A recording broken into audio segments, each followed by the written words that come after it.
It's now time to find out what our correspondents have been up to. One of them was at the Peshi Lagoon and he filed this report.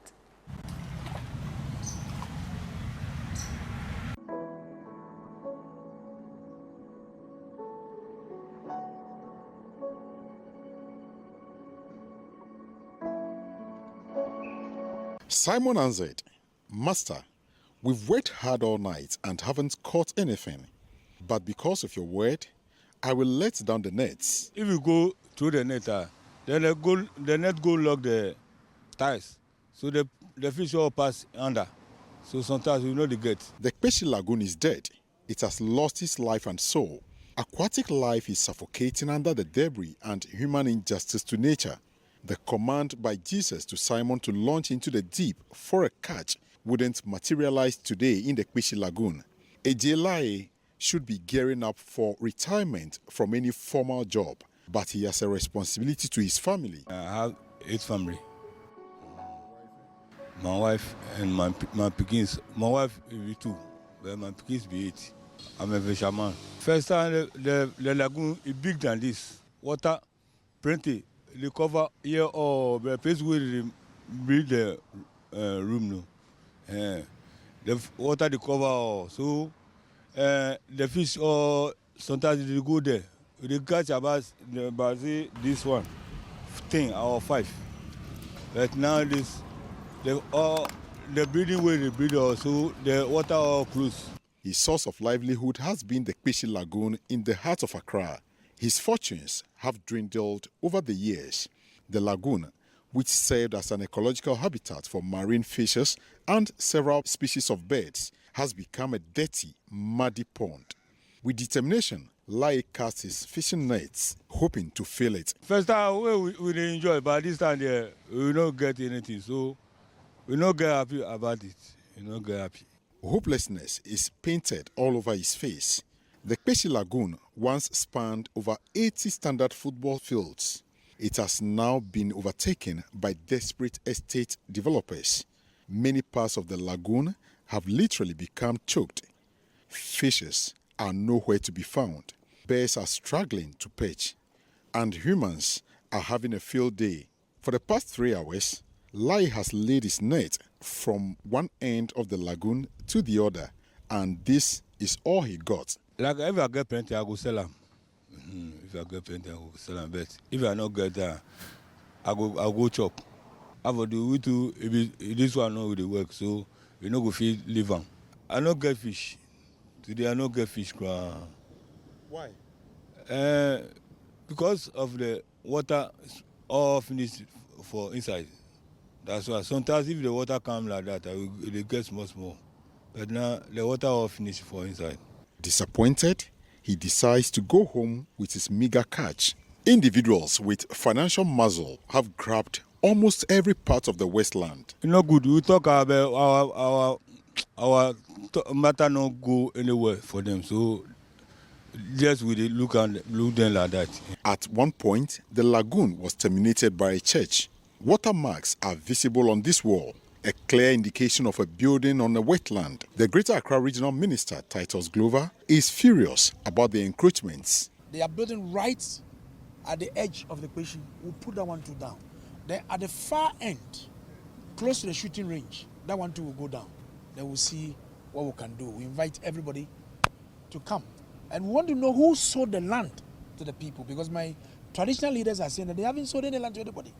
Because they told them that they only want wooden temporary structures, but not permanent structures. So they should tell us who sold the land to them. Is this one of the lip services paid over the years? Ordinarily, we should be standing in water because this place used to be covered by this particular Peshi Lagoon, and the entire ecosystem was so fresh and neat for the habitation of fishes, birds, and variety of trees. But today, the case is quite different because residents or people are literally building all around the entire lagoon, encroaching on what would have been a natural ecosystem to enhance our very existence as humans. The very lagoon that gave fish to people to feed today is totally dried up. there are plastic and all manner of foreign materials that can be seen in this particular water. I decided to drive around to observe the damage being caused. On the banks of the lagoon, developers are continually filling it with sand. On the other side, plastic bags are left on the bank and, if not collected in time, may find their way back into the lagoon. The Kpeshi Lagoon serves as a reservoir for excess water when sea tides are high. The mangroves are also facing serious threats. As a developing nation battling with issues of climate change, we should be the least to destroy our ecology, such as the Kpeshi Lagoon. This particular lagoon has struggled for survival over the period, and the habitats therein are all battling to live and have their natural existence. As it were, many have decided to build on the banks of this particular lagoon, destroying the entire ecology, making life for birds and fishes very difficult to live. For how long are we going to continue like this and to continue to pay lip service to climate change issues in this country? My name is Fred Duho reporting for Channel One News. And we have Fred Duho in the studio with us, the climate change reporter. In the studio with us. Fred, thanks for joining us. Dear, it's not mischief, but most of your reports are, climate change, floods. He's minded about the sustenance of the environment. And I think that's every environmentalist should be able to be concerned about the very environment that we all sought to live in. If the trees are dead, like it's usually said, if the last tree dies, the last man falls. Well. So, it is quite important that we pay critical attention to certain aspects of our environment when telling stories. And we want to bring out the impact, the effect that will really make it sustainable for all of us to cope in the next 20, 30 years. Generations should be able to see, for instance, this Kpeshi Lagoon, it should be a very beautiful water that your children, my kids, their children's children should come and meet one day. We shouldn't lose it to this kind of plastic and environmental waste. I'm sure this is not the first report you filed at the Kpeshi Lagoon. Previously, give us a picture of it as to what it was then and what it is now. I think I need to issue a caveat that indeed I am not a Ghan. I do not really know how it used to be some 20, 30 years ago. I came to Accra barely some few years ago. And driving through that area, you would see that it has deteriorated much more than it used to be some 10 years ago. Now, when you even do a Google search or a YouTube search, you would find videos that depict that the state of this particular lagoon used to be much better. But over the period, human activities, be it legally or authorized, have gone a long way to impact this particular lagoon. Now, this is a gentleman that we saw coincidentally when we were going to do this report, and he was walking into the lagoon to go catch some fish. And upon interaction, I realized that, you see the bow that he was using to catch the fish? Yeah. That bow, he said, about some 10 years ago, he could catch about 10 of those bows for the market. 10 different ones? 10 different ones. And I couldn't even feel a quarter of it. Oh, today we counted the fishes he caught, and it was, I think, 8. Oh, my goodness. Yes. So that should tell you the level of deterioration. He's moved from the very starting point. Well, so that's the total catch. That's the total catch for the he day. got for the entire day. He's done this for over 4 hours. And I like the way you put your report, right? The narration of the report, where you started with scriptural reference, right? To say that, Jesus says so, you should cast our net, right? When he was speaking to the fishermen. Exactly. The Peter, James and John, exactly. Right? And he says, cast your net to the other side. Yeah. I think Simon became Peter, right? So with that command on the Kpeshi Lagoon, it will not happen. It will not happen today. Your catch just 8. Yes, you won't be able to get the usual fishes you would have gotten some 10 years ago. And that is the level of distraction we cause into the environment. To be very honest, aside the fact that the people in the Ashanti region Takoradi area, which is the western region of Ghana, are also causing serious damage through galamsey, illegal mining, and a whole lot to our water bodies. When you come to the southern part, which is Accra and beyond, ours is the field. And the encroachment that is happening around the water. When you go to even the Volta Lake, which is Sogakope and East Enclave, if you do a whole assessment of Ghana, I think the cleanest water that you can find so far is the Volta River. Even that one, people are buying, the banks of the river, building all manner of structures and causing a lot of havoc to this particular river. So gradually, they are shifting towards the Volta River. Oh my word. And it may get to a point where authorities are sitting back watching. As of now, when you ask Ghana Water Company, they will tell you the struggles they are going through to be able to put water through our taps. If the Volta River also gets to the level where it gets polluted, already there are fishing activities happening on the fish farming here and there. Don't forget the feed they use for the fishes, the chemicals they use and everything are equally, spoiling the water. So if to some large extent we are allowing all this gradually and people are also encroaching on the banks, it will get to a point where we may not have water to drink in the years to come. So Accra, you talk of the Kpishi Lagoon, you talk of the, what's the name, Odo. The other day, Samens and the crew on the City Breakfast Show, they were describing the Odo River. Back then, and yes. Back then, and he was mentioning that they could catch, is it golden fish? In that Odo River. Yes. And you wonder today if you can even find any aquatic life existing in Odo River. There's If no this is way. the Kpishi Lagoon that the man was able to move from where the sea is, where the beach side to the very far end, where there is a church at the far end. They've also blocked that end. I don't want to mention any church here to bring any controversy. And that is the level of havoc we've caused to our environment over the period. Fred, so, I understand that. So it's not only the pollution of the lagoon that is the problem in the area. There's also concerns about encroachment. I think 2 years ago, it was a topical issue when the then Greater Accra Regional Minister, Henry Korte, moved policemen there as part of his Make Accra Work Again initiative or drive. 2 years down the line, did you see the level of encroachment in the area still at very high levels? It is.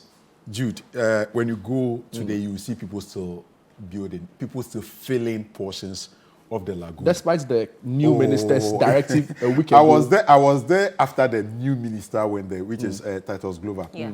I was there after he went there to even arrest some workers. But when you go there, you see a very huge estate with security men at the gate. So we managed to go through that security check. So and security officers are guarding the construction work that is going on. That is going on. And did you speak to the local assembly? The local assembly, no. I just wanted to bring out the issues so that at least the public, the viewers, and the general public would come to appreciate that despite the assurances from authority, despite every word of warning given out to people, the impunity still continues. Wow. So as for construction, it is not stopping anytime soon. Now, one would ask, where is the Kpishi Lagoon? When heading towards the, is it Teshi proper? And you get to, before you get to Laboma Beach, just after the Labadi Beach Hotel, Labadi Beach Hotel should be a huge landmark that everyone should be able to know. So just after Labadi Beach Hotel, the bridge you would cross before you make your way to where the Kofi Annan Peacekeeping Center is. That particular bridge connecting the sea to inland, that is the Kpishi Lagoon.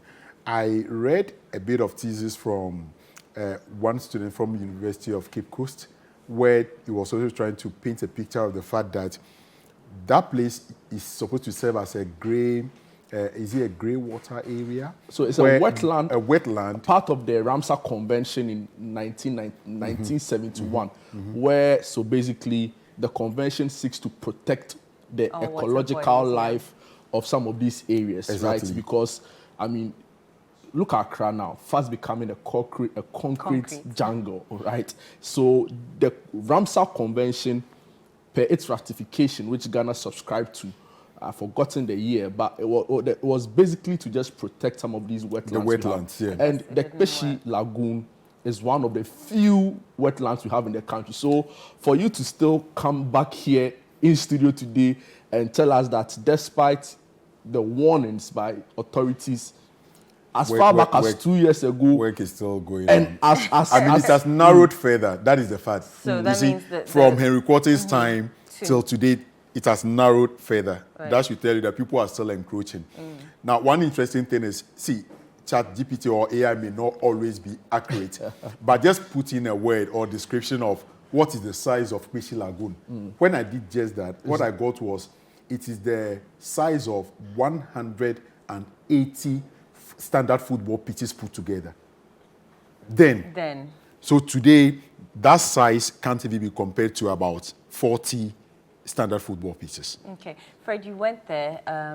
Describe to us the filth that you saw and if there's any stench emanating from the lagoon. The stench is constant because, I mean, the water shouldn't have color.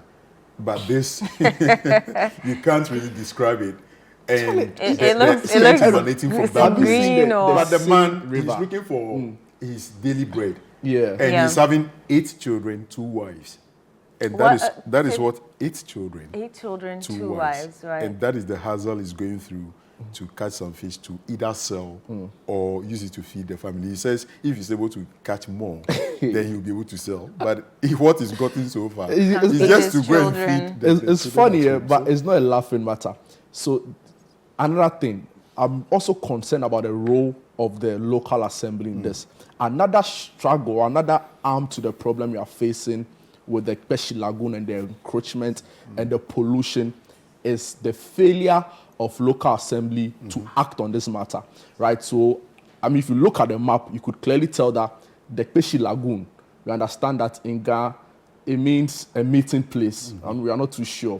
So it borders both the landmark. No, I mean, we've come across. So it borders both the landmark, that's the Ladade Kotopon Municipal Assembly, and the Lekma, that's the Lejekuku Krowo. Those 2 assemblies. Exactly. But the confusion for a lot of it is that both assemblies are trying to claim ownership of the land around it and, of course, the lagoon. So there's a clear failing on both sides of the assemblies to manage it. When the LADMA was created, it was carved out of the whole Greater Accra Municipal Assembly. When it was created, I think 28 June 2012, the 1993, it was an ally that created it, Act 426.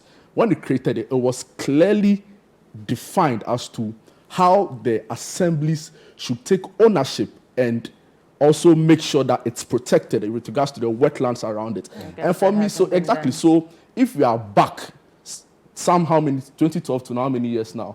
My math is 12 years. Exactly. If we are back 12 years later and we are still describing it as being in a very bad state, then I think the assembly should take some blame. Because if you look at the LI, I think 2233, that sort of carved as the Dade Kotopo assembly. It's unfortunate that it's in this state. The quality of the water is a very grave concern to me. This man that is fishing in the water, how safe is the fish that he's catching at this point so in don't time? be surprised that you find this fish, assuming he's able to catch much and it's for sale. Yes, don't be that's my surprised concern. that you find it beside the kinke you'll be buying next. Lord Sorry have to mercy. print Lord, that graphic picture for our viewers, but that is the reality. Assuming this man has gotten like even that bowl filled, it should clearly tell you that these fishes from this polluted water would find their way well fried by your kenke or your banku for your consumption. So, I mean, we've just failed the environment. The lip service we've paid to climate change, to protecting the environment over the period, they are just staring at us in the face. They are just right before our nose. How much will it take?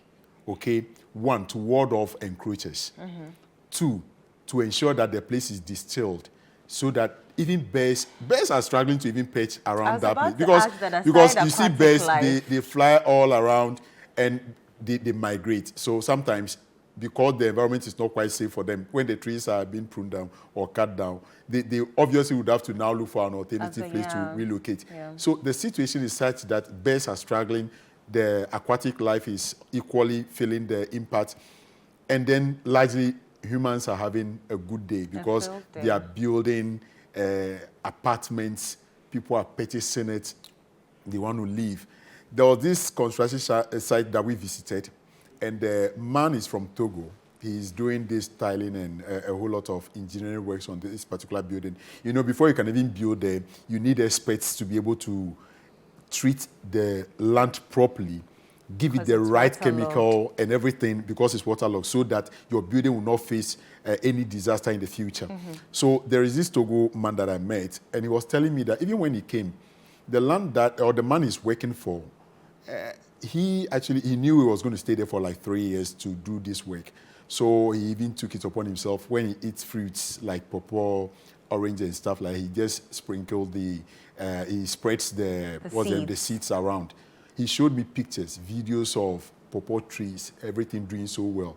The owner of the estate or the facility he's working on came and they cut all of them down. Can you imagine? So, meanwhile, those things were within his yard, and these are fruits. So, what is the orientation of this person? Yes. Is he only into the fact that, okay, I want a place to sell, or I want a place to lay my head? Is it what's the orientation of this person? The point also is that the orientation of Ghanaians in general, because we don't really invest in greenery. The point like also yesterday, is what that the horticulturist all of us sitting was on this table, right? We can't go to some of the land at Peshi and say we are going to build.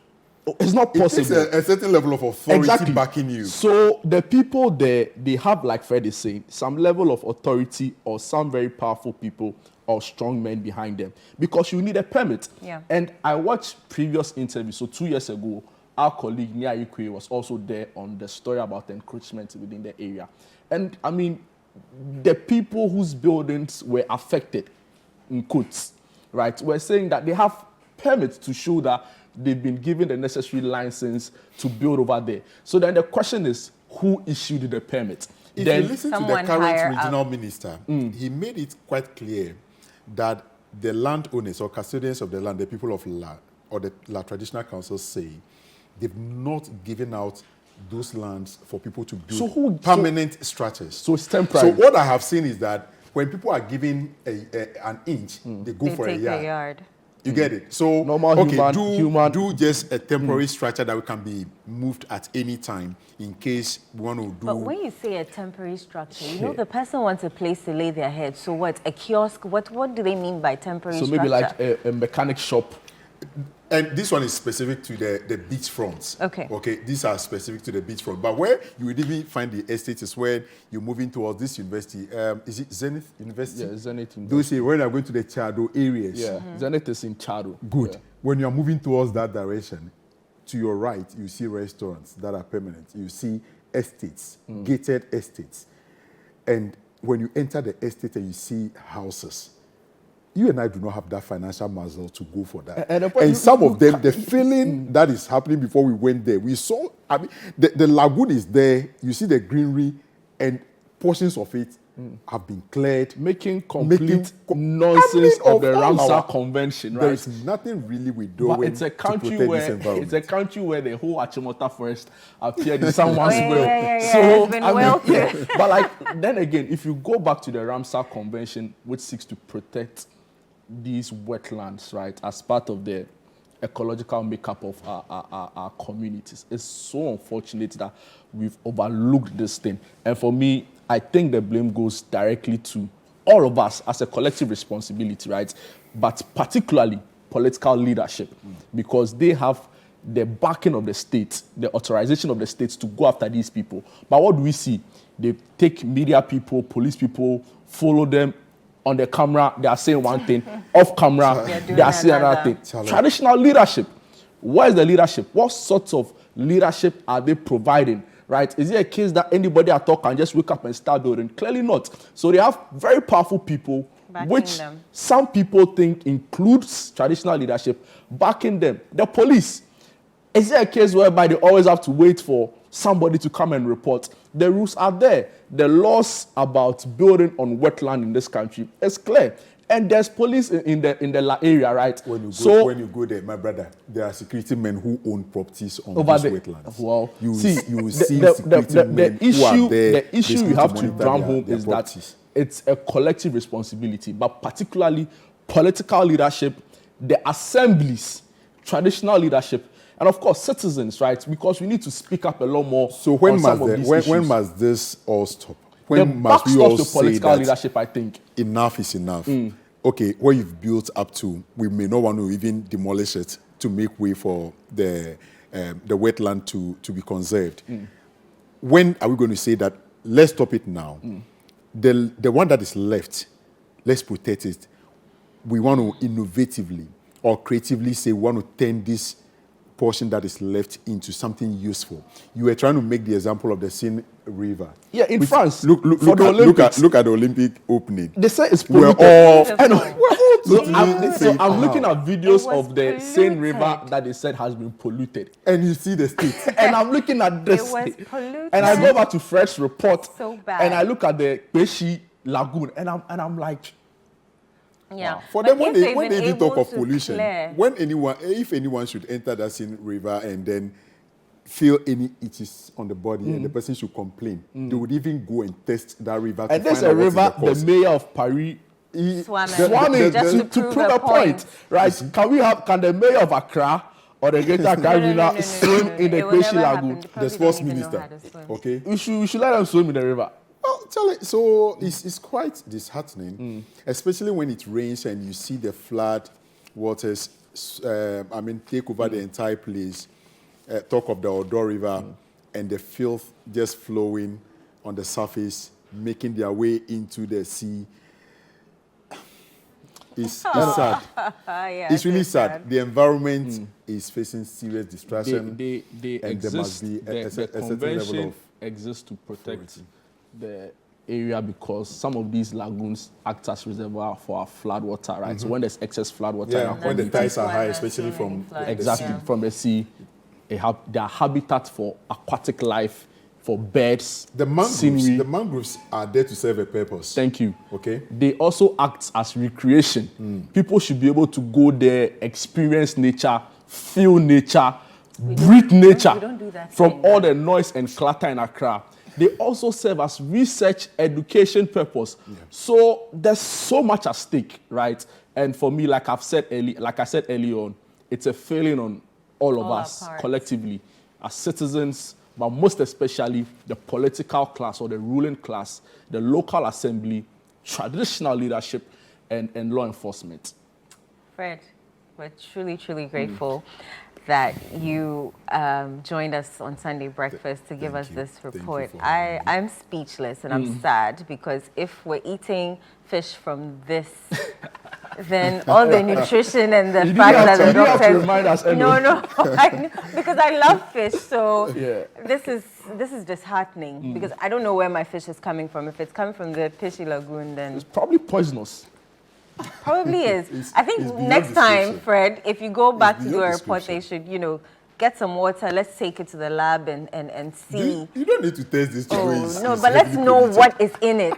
You don't need all the wastewaters have been Yeah, channeled into but that. we want to know what is in Okay. it. The fish. What's the what is chemical in the water? components Yes, or the pollution levels the pollution of level that of water. that I mean, it's water, the polluted. contents And of it's that polluted water. and it is polluted. You don't really need any magician to tell you, any soothsayer to tell you that this is heavily polluted and something must be done about Award it. winner. See, Charlie, the authorities must rise up. They must be able to go dredge that what is left. At least, I am saying that the one that they've encroached upon is enough. Is enough. The one that is left, demolish it. what It must should become be- of it? Let's be able to protect it. Make sure we create something beautiful out of what is left. And that can really be done if we are really committed to it. Yesterday, you had a horticulturist on this particular Yes, show, yes, and he was yes, telling you on- how the on US looks like, weekend. the greenery and everything. Breakfast weekend, yeah. Our leaders are traveling. For They Christ's see sake, it they are all. seeing everything. They see it all. Okay? They are see seeing it all. everything. So it's just a failure on our part, but something can be done. I still have hope That we can rescue the situation. if we are committed to it, something we can do definitely something can be about done. it. Thank you so much, Fred, for joining us on Sunday Breakfast.